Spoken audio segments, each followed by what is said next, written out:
Parameter है that is magnetic induction, यानी उसको हम लोग अगर यहाँ पे कहीं लिख दे, मान लो उसको एक अलग डॉट बना देते हैं, मैग्नेटिक इंडक्शन।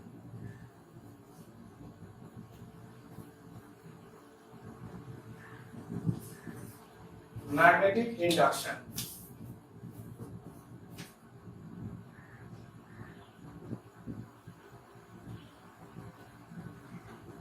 बी। तो इसका कहने का मतलब क्या होता है, ये भी एक अलग टॉपिक है इसी के साथ। इसका मतलब ये हुआ कि जब तक एक रीजन में सिर्फ ये था मैग्नेटिक इंटेंसिटी, यानी क्या था, मैग्नेटिक फील्ड यहां से फ्लो कर रहा था, सिर्फ मैग्नेटिक फील्ड था, तो वहां पे हम क्या लिखेंगे, H। अब वहां पे हम क्या किए, एक मटेरियल रखे जो मैग्नेट बन सकता है। तो इस मैग्नेट के भीतर से कितना मैग्नेटिक फील्ड गुजर रहा है, H amount of magnetic field गुजर रहा है। अब ये मैग्नेट बन गया, अब ये मटेरियल भी मैग्नेट बन गया। जैसे ही ये मैग्नेट बना तो इसका खुद का अपना मैग्नेटिक फील्ड हो जाएगा। तो इसका खुद का मैग्नेटिक फील्ड प्लस इसका मैग्नेटिक फील्ड जो कि इसके भीतर से गुजर रहा है, this total the net magnetic field at this area will be the magnetic induction। यानी ये हो जाएगा B is equal to वो H प्लस, अब इसको हम लोग कैसे लिखेंगे, देखते अकॉर्डिंग टू गॉस थ्योरम या फिर हमारा नॉर्मल मैथमेटिक्स का नॉलेज से भी अगर देखें तो थ्री डायमेंशनली, अगर हमने यहाँ पे थ्री डायमेंशनली ही पकड़ना है, three dimensionally what is the number of magnetic field associated with a magnetic pole of pole strength m, या फिर वन यूनिट पोल स्ट्रेंथ। सीधा कहने का मतलब है इसमें तो दो पोल रहता है, नॉर्थ पोल साउथ पोल, किसी भी एक पोल से इसका पोल स्ट्रेंथ है वन यूनिट पोल स्ट्रेंथ से 4 pi amount of magnetic field lines associated रहेंगे, ये याद रखना। यानी हम लोग यहाँ पे लिख सकते हैं, इसलिए यहाँ पे जगह बना देते हैं जगह, for one unit pole strength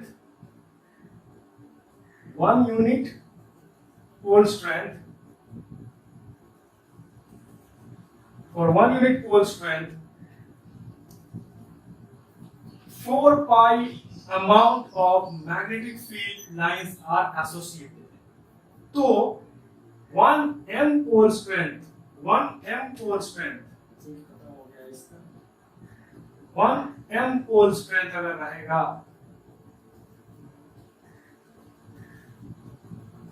तो 4 pi m amount of magnetic field line associated रहेगा वहां से। तो हम जानना चाहते हैं पर यूनिट एरिया, यानी इस मैग्नेटिक फील्ड, ये मैग्नेटिक सब्सटेंस का पर यूनिट एरिया कितने मैग्नेटिक फील्ड इससे एसोसिएटेड है, तो क्या लिखेंगे 4 pi m per unit area. तो यहाँ पर क्या हो गया, इससे हम क्या कर दिए कि ये वाला मैग्नेटिक फील्ड लाइन ले लिए, ये वाला मैग्नेट मटेरियल ले लिए, इसमें से ये वाला कितना गुजर रहा है, ये वाला एरिया से कितना गुजरेगा, ये वाला एरिया से उतना ही गुजरेगा, इसीलिए इसको हम H लिख दिए सिर्फ। और इसी मैग्नेट के कारण खुद यहाँ से मैग्नेटिक फील्ड क्या होगा, ऑलरेडी नॉर्थ पोल है तो यहाँ से निकलेगा और यहाँ पे ढुकेगा, फिर भीतर आएगा, फिर यहाँ से निकलेगा यहाँ पे ढुकेगा, कंटीन्यूअस लूप बनाएगा। तो इसके भीतर H के कारण कितना मैग्नेटिक फील्ड जा रहा है और खुद इसके मैग्नेटिक फील्ड के कारण इसके भीतर से कितना मैग्नेटिक फील्ड जा रहा है पर यूनिट एरिया। यही हो जाएगा the net total amount of magnetic field lines passing from here।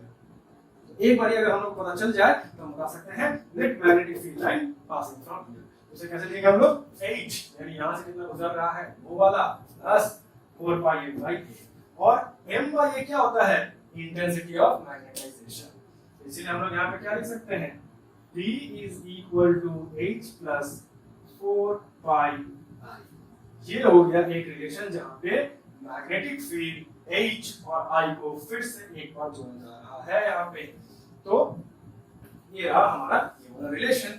और एक चीज है यहाँ पे, जैसे कि हमारा इसका ऐसा यूनिट हो गया एम्पियर पर मीटर, ठीक वैसे ही हमारा इसका एक और यूनिट है, सीजीएस यूनिट कह सकते हो या ओल्डर यूनिट कह सकते हो इसको। जिस तरीके से मैग्नेटिक फील्ड जो होता है, मैग्नेटिक फील्ड उसका यूनिट होता है टेस्ला और एक ओल्डर यूनिट होता है गॉस, जिसको हम लोग सीजीएस की तरह भी इस्तेमाल करते हैं।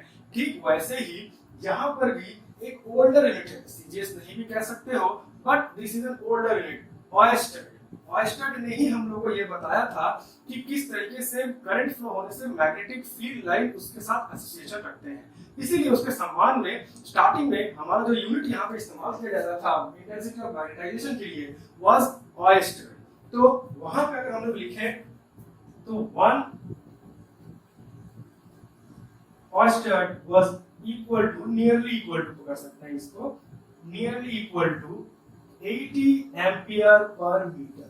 क्योंकि ये दिख रहा है यहाँ पे साफ साफ oersted is the bigger unit, तो हम लोग यहाँ पे क्या कहेंगे कि इसको सीजीएस यूनिट में नहीं रख सकते because oersted is the bigger unit. इसीलिए सेम साइड रहने के लिए यहाँ पे कह सकते हैं कि this is the older unit. 1 oersted is the older unit, यानी oersted is the older unit जिसका कन्वर्शन होता है 1 oersted is nearly equal to 80 ampere per metre. Now यहाँ पे और एक चीज हमारा है जो हम लोग को यहाँ पे समझना पड़ेगा कि एक छोटा सा रिलेशन है, that is the relation between the relative permeability and susceptibility. हम लोगों ने परमिएबिलिटी, रिलेटिव परमिएबिलिटी के बारे में बहुत पहले पढ़ लिया था, स्टार्टिंग ऑफ द चैप्टर में हम लोगों ने पढ़ लिया था what is permeability and what is relative permeability. तो एक छोटा सा ही एक इक्वेशन है, उसको भी लिख दे रहे हैं।